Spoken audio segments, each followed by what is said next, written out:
Magandang gabi po sa aking mga YouTube subscriber at sa mga charity viewers ng Pugong Biyahero at Peking Koreana at sa buong PBT. Magandang gabi po. So, update muna tayo bago ako papasok sa trabaho. So, napapanood nyo na ba mga kababayan yung upload ni Dongs TV?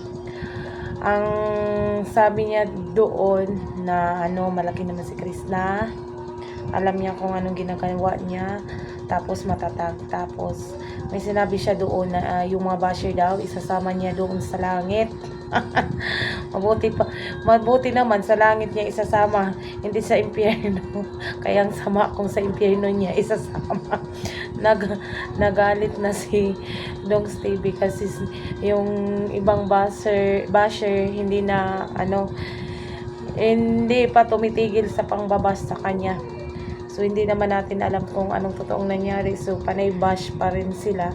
So, below the belt na pala yung, below the belt pa yung pangbabas nila sa kay Dongs TV at kay Chris na. So, kaya nagalit na si Dongs TV. Yun na, yung iba kasi sobra naman kung makapag-bash. Parang alam niya ang totoong nangyari. Siguro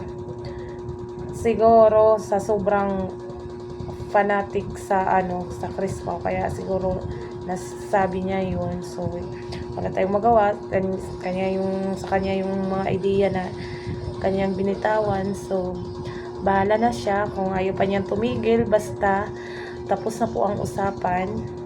Napapanood na natin yung mga vlog ni Chris na, tapos yung ibang mga basher na nagsasabi na daw, ginamit daw lang si Chris na para tumaas yung mga viewers ni Sir Paul.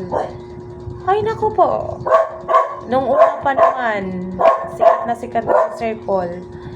Nung una pa na hindi pa dumating si Chris na, ang dami na niyang mga followers, lalo na sa doon pa sa mga bundok, yung pagkakita niya, nakandami nang nakasubaybay kay Sir Paul. Swerte na lang yung dumating si Chris na. Swerte nga si Chris na natulungan siya, yung napili ni Sir Paul. Ang dami na niyang ang dami ng mga batang babae na mga magaganda na si Chris na lang yung pinansin at tinulungan at pinaibig si Sir Paul. So yung mga basher na iba dyan, tumahimik na kayo, wag na kayong gawa ng mga kwento. Basta okay na yung dalawa, magkakasundo yan. Hintayin lang natin yung pagbalik ni Chris na doon sa PB House. Wag na kayong dumagdag pa, lalo tuloy gulo-gulo yung mga basher na dagdag bawas yung mga kwento. Tapos tayo naman, mga reactor lang, wag na tayong makisali.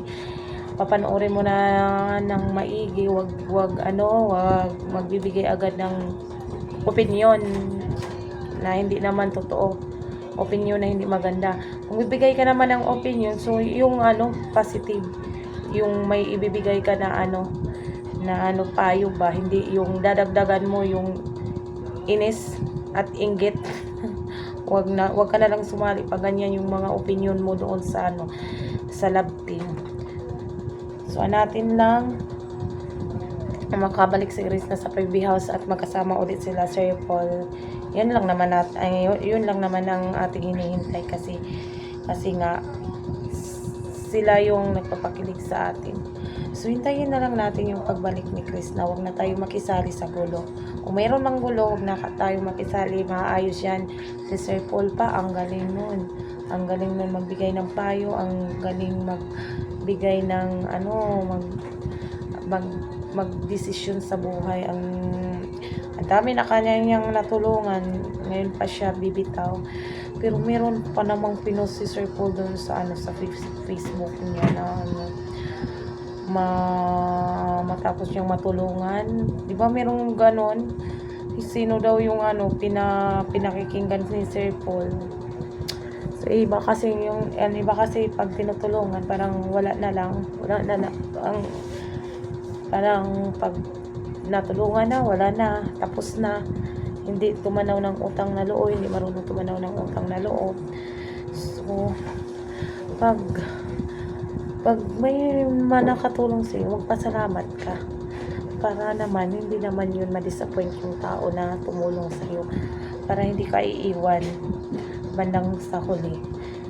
So, hindi naman kasali si Chris na siguro noon. Kasi iba naman yung tampuhan nila ni Sir Paul. Sana magkabati ulit.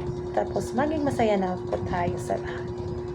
Mas tawag lang tayong bibitaw. Kasi yung mga na babasa ko sa mga comment, damang nag-aabang, sana magpakasal na daw sila Sir Paul. Sana nga magpakasal na sila. Yung iba naman, wag na bumalik si Chris na. Bakit naman sasabihin yung wag na bumalik si Chris na? Anong gagawin niya doon sa sa lola niya? Yung pinapangarap niya, hindi niya matupad agad. So matutupad niya doon, pero kasi hindi parehas doon kay Sir Paul, kasi si Sir Paul umaalalay sa kanya. Makukuha yan ni Krishna, alam ko makukuha ni Krishna yung mga pangarap niya, pero siguro sa ngayon kailangan pa niya ng katuwang, so kailangan pa niya ng alalay. So kung magdesisyon siya ng maigi, kung anong mas nakakabuti sa kanya, kung bumalik ba siya doon sa PB house or manatili siya doon sa kanyang lola o sa kanyang mga magulang. Hintayin natin yung desisyon ng bata. Huwag nating pangunahan. Basta tigilan natin yung pangbabash. Baka tayo masapak ni Sir Dong Stevie.